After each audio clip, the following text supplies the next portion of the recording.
dice el mundo, para tratar de darle un sentido. Pero que ese relato estaba cargado en principio con una subjetividad, ¿no? Porque no todo el mundo cuenta el cuento como fue, o no todo el mundo cuenta el cuento como en realidad fue, porque todo el mundo lo vivió de una manera diferente, ¿sí o qué? Y por otra parte decía que de cualquier modo ese relato era importante para esclarecerse el lugar en el presente, cómo hemos llegado allí y sobre todo el futuro. ¿Cómo serán las cosas en el futuro? Supongo que es como una idea de que en la medida en que podemos entender cómo han llegado a ser las cosas hasta hoy, entenderemos más o menos ciertas tendencias de cómo será mañana, ¿no? O sea, si yo estuve drogándome durante 10 años, pues no puedo esperar que mis próximos 10 años sean una vida de clérigo, ¿sí o qué? Sino que va a tener como ese atropello pues, de haber estado loco. Ahora, ¿alguien más quiere compartir su idea sobre la historia? ¿Qué concepto tiene sobre la historia? Lo estamos preguntando porque habíamos dicho que a este espacio le hemos dado un enfoque filosófico porque la filosofía permite de algún modo desquiciar el sentido común, ¿sí? Trastocarlo, sacudirlo así como a ver qué suelta, ¿no? Entonces, ¿alguien más quiere compartir su idea sobre la historia? ¿Qué es eso que llamamos historia? Hemos decidido que era como una ronda, pero pues si quieren pueden abstenerse de preguntar de responder esas vainas. Yo en un momento lo había pensado como una tecnología para pensarse en el mundo, es decir, para poder ubicarse, tal vez de tener un orden. Tecnología. Como al final lo que estabas diciendo ahorita. Pero sí como un invento, no sé si necesario o necesario, que en un punto de la vida o del movimiento de la Tierra, es como que se inventó un humano para poder situarse y organizar y construir y edificar. Ok, ¿alguien más? Pues yo lo pensaría como nombrar el pasado, sin contar tal vez sucesos que acontecieron en el pasado. Ok. De pronto llegando un poco tarde sin saber si ya lo han hablado, como decías tú, esa diferencia, o sea, o pensarlo como es desde las historias, como cosas más, como desde la clave del relato, como lo mencionabas tú, y también como esa diferenciación de una aproximación más metódica, digamos, como a entender pues el pasado, como lo mencionas tú también. Entonces, bueno, como que lo miro como depende, es como esas palabras que también tienen un montón de matices o para desmenuzarlo y que tienen como todos los elementos que han dicho ustedes tres. Y es como, no sé, yo lo pensaba siguiendo lo que tú decías y lo que tú decías de la relación entre lo que uno cuenta que va para atrás, un poco teniendo en cuenta ese lugar de nosotros que tú también decías del presente, y eso también como hacia dónde estaríamos como caminando, pues no sé, un poco por ahí. Ok. Bueno, todo esto es re importante porque las pedagogías críticas tienen una historia, ¿sí o qué? Sin embargo, no podemos nosotros trazar el significado de esa historia, o más bien, trazar los acontecimientos que contiene ese relato sobre la historia de las pedagogías críticas latinoamericanas sin tomar una posición incluso frente al relato sobre la historia, ¿cierto? En eso en buena medida se basa la cuestión de colonial y la pregunta por América Latina. Después pillaremos bien de qué se trata eso. Digamos que yo noté unas cositas así como de las que se han hablado acá y sería importante que las reflexionáramos. La primera de ellas es la relación entre palabra y escritura, ¿sí o qué? Porque cuando hablamos de historia y cuando hablamos de la historia, por ejemplo, como tecnología, de lo que estamos hablando es una técnica que permite registrar los hechos, ¿verdad? Para que la humanidad, las sociedades, lo que sea, tenga una memoria de lo que ha ocurrido. Y esa memoria, dentro de ciertas culturas, ¿cierto?, que tienden a acumular una experiencia diferente, que está más cercada, que está más situada, que está más circunscrita a la identidad cultural del grupo, es distinta a la que han elaborado las sociedades modernas. Entonces el concepto de historia que tenemos hoy es fundamentalmente un concepto moderno. Si lo asociamos con la autoconciencia, que es, nos inventamos un relato para esclarecernos del mundo en el presente, a propósito del pasado, a propósito del futuro, lo podríamos decir, listo, la historia es una forma de autoconciencia, ¿sí o qué? Pero por otra parte, la historia es esa tecnología, es decir, construimos unas determinadas técnicas donde levantamos un archivo, escribimos allí, para eso están ciertas bibliotecas, para eso están centros de documentación, etcétera, donde la humanidad o las sociedades particulares han registrado acontecimientos que son importantes o simples datos que después con los historiadores dicen, en este año había tanta población, en este año había otra población, hubo una variación, ¿a qué se debe eso?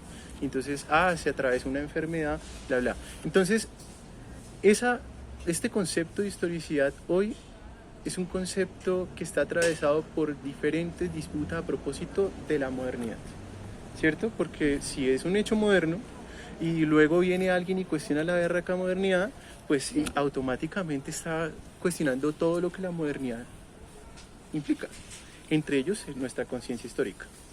Ahora bien, por eso la relación entre palabra y escritura es bien importante, porque hoy en día se ha discutido mucho a propósito de la relación crítica que tiene la memoria con la historia. Y sobre todo la memoria cuando no es escrita sino oral, porque se traza por otras genealogías y tiene otras especificidades, ¿cierto? Entonces eso es bien importante porque algunas de las tendencias de la pedagogía crítica van a hacer un énfasis en esa vaina. ¿Por qué? Porque resulta que el relato histórico ha ocultado al otro indígena, al otro negro, a la mujer, a las juventudes, bajo un régimen patriarcal, falocéntrico, gerontocrático, blanco, ¿cierto? Entonces eso va a ser bien importante. La historia va a ser un terreno de reivindicación bien áspero. Lo otro es la relación entre educación, familia y comunidad. Y, bueno, esa vaina que tiene que ver con la historia. Tiene que ver sobre todo con algo que la Escuela de Madrid, que no es latinoamericana, pero que tiene una cierta relación con el pensamiento latinoamericano, al menos a partir de la década de los 30 del siglo pasado, es el problema de las generaciones. ¿Sí? O sea, no hay historia sin generaciones. ¿Quién transmite ¿cierto? O sea, yo no escribo historia para mí, escribo historia para mis contemporáneos, pero también para los futuros. ¿Y en qué me anclo? Pues en los que me precedieron. Hicieron el archivo, escribieron otros libros, plantearon la teoría. Toda esa vaina es una sucesión de generaciones. Y toda relación educativa, toda relación pedagógica es fundamentalmente una relación intergeneracional. ¿Sí? Eso ya lo veremos después con más cuidado, sobre todo cuando hablemos de pedagogía. Bien, el otro elemento que creo que es necesario mirar aquí es hay una expresión rimbombante que se puede utilizar, pero que es chimbita, y es la historia o más bien no la historia, sino la historicidad, que es algo diferente. ¿Sí? Una cosa es decir la historia como discurso sobre lo que somos, otra cosa es decir la historicidad como dimensión de lo que somos, ¿cierto?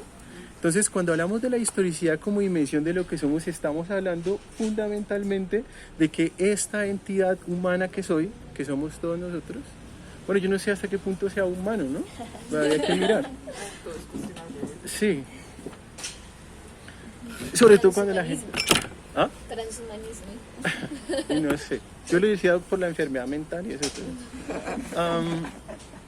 Cuando nos concebimos a nosotros como entidades humanas, sabemos que hay una dimensión trascendental del tiempo. Esa es la expresión rimbombante. Dimensión trascendental del tiempo. Y ya, bueno, pero esa vaina, ¿qué significa? Significa palabras más, palabras menos, que si yo me paro en esa esquina, ¿sí o qué? Voy a decir, estoy parado aquí. Y aquí, en el que estoy parado, resulta que es cemento, hay un cierto adoquín, esta mesa, toda la realidad que está a mi alrededor, estuvo antes que yo, iba a estar después. Por eso la historicidad no es meramente subjetiva. Antes la subjetividad se conflictúa cuando se encuentra con el tema de la historicidad. Por ejemplo, cuando uno dice yo creo que, ¿cómo es que decía ese mancito? Decía algo así como, nacimos de una madre extraterrestre con 3 tetas, ¿cierto? Y uno dice, pero este piro, ¿qué? Claro, el man lo imagina dentro de un relato rarísimo que el tipo se inventa, eso habla de un planeta y eso se estrelló, bla. Esa es una creencia muy subjetiva. Pero si uno se cuestiona eso, ¿cierto? La creencia subjetiva ¿De dónde proviene el cuestionamiento? ¿Yo creo lo que creo porque quise creerlo? ¿O yo creo lo que creo porque me enseñaron a creerlo? ¿O yo creo lo que creo porque estaba dentro de las limitaciones de mi tiempo? Tienes que insistir. ¿Sí me hago entender? Entonces, esa relación con la historicidad es bien conflictiva. Por ejemplo, si uno usa malas palabras hoy en un cierto lugar, le dirán a uno, bueno, eso no es lo mismo echar madrazos hoy en público, haberlo hecho por allá en la década de los 30, donde había un cierto pudor, aquí en Bogotá, ¿no? Durante la década de los 40, ¿cierto? Donde había un cierto pudor por las formas de ser de la civilidad, ¿verdad? Entonces, cuando se encuentran unas generaciones, ¿no? Entonces viene una señora que digamos que no está muy habituada al encuentro normal entre los jóvenes, y los jóvenes empiezan con ese vocabulario soez que manejan todo el tiempo. Yo iba a decir manejamos, pero ya estoy muy cucho para ser joven. Sí, yo estoy a 2 pies de la tumba, pero ese encuentro intergeneracional a veces está atravesado también por eso. El encuentro con otra generación es el encuentro también con la historicidad del ser colectivo que somos. ¿Sí o qué? Entonces mi abuelita, mi abuelo gritaba, le encantaba sabotear a mi abuela porque ella era evangélica y el man era liberal. En la década de los 40, 50, época de la violencia, cuando esa confrontación se veía entre conservadores y liberales y era incluso mortal, ¿cierto? Y le gustaba sabotear a mi abuelita así. Y yo me pregunto qué tipo de connotaciones podría tener para ellos esos referentes. A nosotros no nos dicen nada hoy, ¿cierto? ¿Cuál sería lo que nos dice? Yo, por ejemplo, estoy re enemistado con mi papá porque el man es uribista y yo no soporto eso. Y como yo soy antiuribista, el man dice que yo soy un guerrillero degenerado, ¿sí? Entonces, este tipo de desencuentros entre las generaciones en pedagogía es lo que va a poner sobre la mesa el problema de la historicidad, ¿sí? Conectar tiempos diferentes. Bien. Vamos a pasar, a menos de que haya alguna pregunta o algún comentario mordaz. Ojalá sea mordaz. No, la mordacidad es bien necesaria. Vamos a pasar a la segunda cuestión. ¿Qué entendemos por justicia? Este es un tema bien espinoso, como los buenos temas, ¿no? ¿Quieren café? En serio, voy a ir pensando mientras subo por café, que es justicia. Yo no quiero más. ¿No quieres más? ¿Quieres agua? ¿Quieres algo? No, es que todavía tengo una café. señora ofreciendo todo el tiempo cosas. Pero por ustedes. Sí, la justicia. No, pero yo tengo una pregunta, es que